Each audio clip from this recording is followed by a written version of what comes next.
안녕하세요. 오늘은 정말 좀 믿기 힘든 황당한 이야기로 시작해볼까 합니다. 자녀한테 40억 원을 물려주려고 했는데 세금으로만 무려 84억 원을 내게 된 이야기. 아니, 어떻게 이런 일이 가능할까요? 지금부터 그 비밀의 문을 한번 열어보겠습니다. 딱 듣기만 하면 뭔가 계산이 잘못된 것 같죠? 40억 원을 주는데 세금이 원금의 2배가 넘는 84억 원이라니? 근데요, 이게 무슨 계산 착오나 실수가 절대 아닙니다. 대한민국 세금 구조 안에 아주 교묘하게 숨겨진 함정 때문에 실제로 벌어지는 일이라는 거죠. 이 말도 안 되는 숫자 뒤에 숨겨진 진실, 오늘 저희가 속 시원하게 파헤쳐 드리겠습니다. 네, 바로 이 숫자입니다. 84억 4천만 원.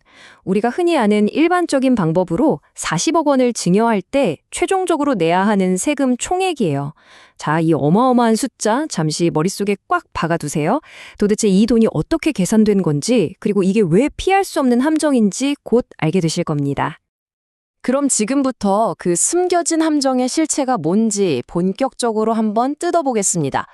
많은 분들이 증여하면 그냥 증여세 하나만 딱 떠올리시거든요. 근데 문제는 그게 전부가 아니라는 겁니다. 진짜 무서운 건 물 밑에 숨어 있죠. 바로 이겁니다. 대부분이 놓치는 첫 번째 함정.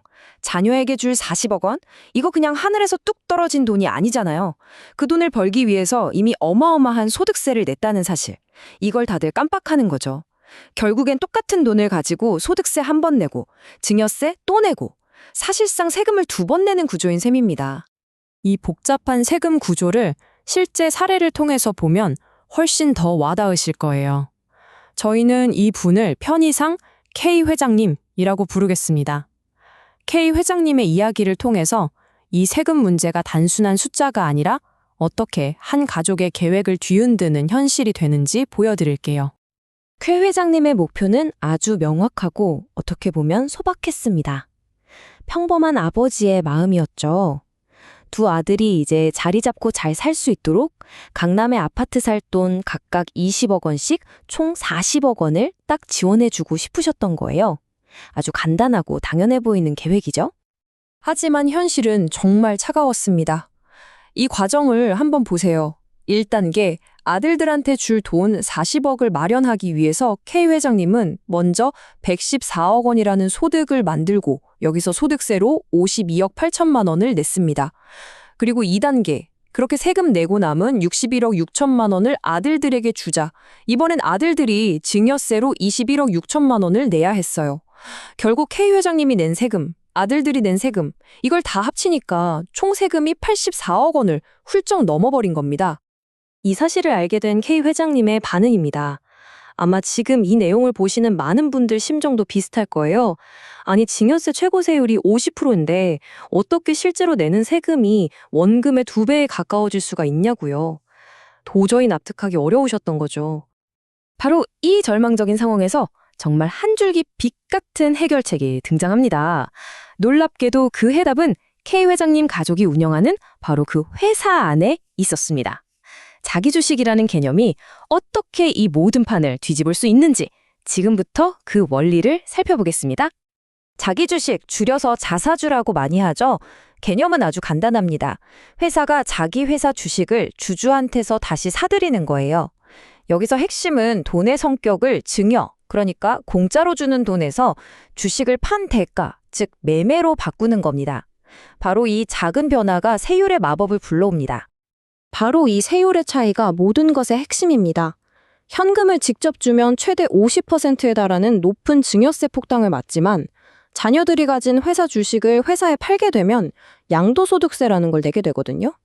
50%에 육박하던 세금이 순식간에 절반 수준인 27.5%로 뚝 떨어지는 마법이죠.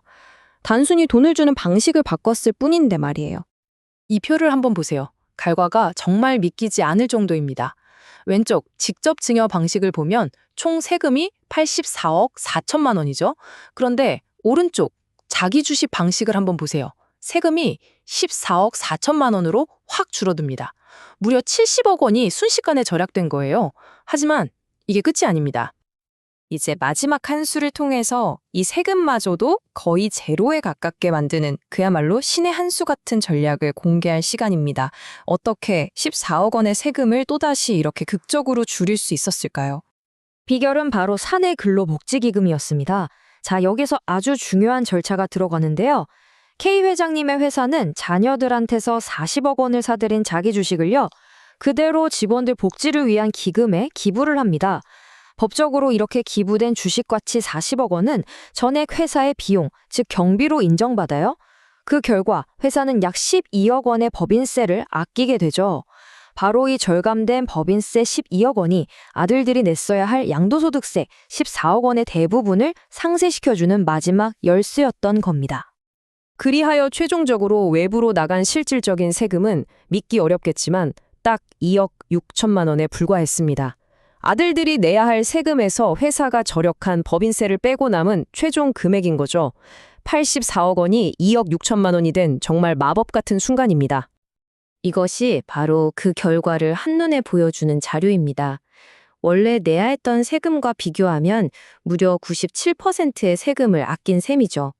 이건 뭐 거의 모든 세금 부담을 없앤 거라고 봐도 과언이 아닙니다. 심지어 직원들 복지까지 챙겼으니 정말 놀라운 결과죠? 하지만 여기서 아주 중요한 소식이 있습니다. 이렇게 강력한 절세 전략을 쓸 수 있는 시간이 이제 정말 얼마 남지 않았다는 점입니다. 왜 서둘러야만 하는지 그 이유를 지금부터 설명해 드릴게요. 바로 이 법안 때문입니다. 현재 국회에서 논의 중인 상법 개정안은요, 회사가 자기 주식을 사들이면 일정 기간 안에 의미적으로 소각, 즉 없애버리도록 하고 있어요. 이렇게 되면 어떻게 될까요? 그렇죠. 아까 봤던 것처럼 사내 근로복지기금에 기부하는 식의 전략적인 활용이 원천적으로 불가능해지는 겁니다. 이 타임라인이 현재 상황을 딱 보여줍니다. 과거에 자기 주식은 굉장히 유용한 도구였지만 미래엔 그 기능이 크게 제한될 거예요. 그래서 바로 지금 이 법이 바뀌기 전에 이 시점이 여러분에게 주어진 마지막 기회의 창이 되는 셈입니다. 자, 오늘 내용의 핵심만 딱딱 짚어보겠습니다. 첫째, 그냥 현금을 주는 건 소득세와 증여세라는 이중과세 함정이 있다는 거. 둘째, 자기 주식을 활용하면 세율이 낮은 양도소득세로 바뀌면서 세금을 엄청나게 줄일 수 있다는 거. 셋째, 여기에 사내근로 복지기금을 결합하면 절세 효과를 거의 100%에 가깝게 만들 수 있다는 것. 그리고 마지막으로 가장 중요한 건 이 모든 전략을 쓸 수 있는 시간이 정말 얼마 남지 않았다는 사실입니다. 이제 공은 여러분에게 넘어갔습니다. 법과 제도의 규칙이 바뀌기 바로 직전입니다. 오늘 알아본 이 내용이 여러분의 미래 계획에 어떤 영향을 미칠까요?